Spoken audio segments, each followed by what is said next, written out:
सिंधुदुर्ग में बीजेपी विधायक नीतीश राणे ने मुसलमानों और हिंदू समुदाय को लेकर एक विवादास्पद बयान दिया है। उन्होंने कहा कि मुख्यमंत्री लाड़की बहन योजना का लाभ उन मुसलमानों को नहीं मिलना चाहिए जिनके 2 से अधिक बच्चे हैं। साथ ही उन्होंने हिंदू के समर्थन और देश की सुरक्षा को लेकर भी कई बातें कही। हिंदू समाजावर जो अत्याचार होतोय त्या संबंधित सकल हिंदू समाज महाराष्ट्र सगळ्या महाराष्ट्रातल्या प्रत्येक जिल्ह्यामध्ये एकाच वेळी ही न्याय यात्रा हिंदू न्याय यात्रा आज निघालेली होती। तशीच आमच्या सिंधुदुर्गामध्ये आज हिंदू समाजाने बांगलादेशमध्ये असलेल्या आमच्या हिंदू माता भगिनी आणि बंधूंसाठी त्यांचा आवाज बनण्यासाठी आणि त्यांच्यापर्यंत संदेश पोहोचवण्यासाठी की ते एकटे नाही आहेत।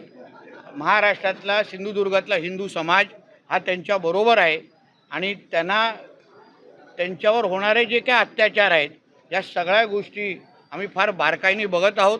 पण त्याचबरोबर आम्हाला आमचे देशाचे पंतप्रधान आदरणीय मोदी साहेब यांच्या नेतृत्वावर प्रचंड विश्वास आहे। आम्हाला विश्वास आहे की मोदी साहेब कुठल्याही हिंदूवर कुठल्याही पद्धतीचे अत्याचार व्हायला देणार नाही, एवढा विश्वास आमच्या मनामध्ये निश्चित पद्धतीने आहे। आणि ह्या न्याययात्रेच्या निमित्ताने तोच संदेश सकल हिंदू समाज सिंधुदुर्ग म्हणून आम्हाला तिथपर्यंत पोहोचवायचं। 5 मिनिटं संख्येच्या अनुसार बोललो, कारण का आम्हाला त्यांना ठेचून संपवण्यासाठी 5च मिनिटं खूप आहेत, कारण ते संख्येने एवढे जास्त बांगलादेशी आणि रोहिंगे नाही आहेत।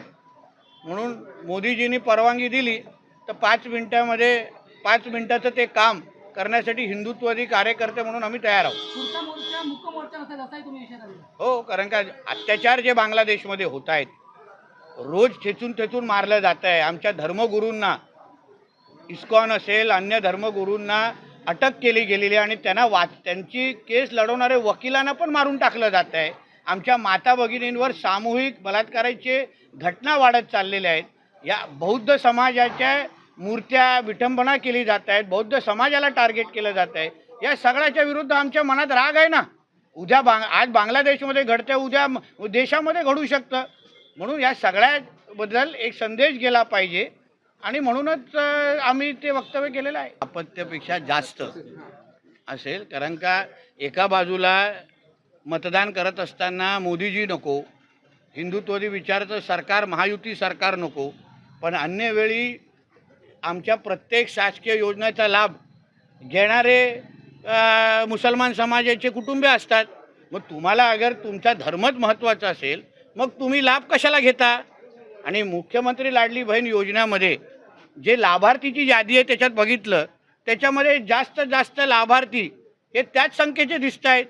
म्हणून मी आदरणीय मुख्यमंत्री देवेंद्र फडणवीसजींना आम्ही विनंती करणार आहे, फक्त आमच्या आदिवासी समाजाला बाजूला म्हणजे वगळून बाजूला ठेवून अन्य ज्यांना 2पेक्षा जास्त अपत्य असतील त्यांना त्या योजनेमधून वगळावं मुख्यमंत्री लाडली बहीण योजनेत, जेणेकरून जास्तीत जास्त हिंदू समाज आणि त्याचबरोबर जे सरकारला मतदान करतात, मोदीजींच्या नेतृत्वावर विश्वास ठेवतात, महायुती आणि आमच्या देवेंद्रजींच्या विचारावर विश्वास ठेवतात, त्यांनाच आमच्या योजनेचा लाभ भेटला पाहिजे।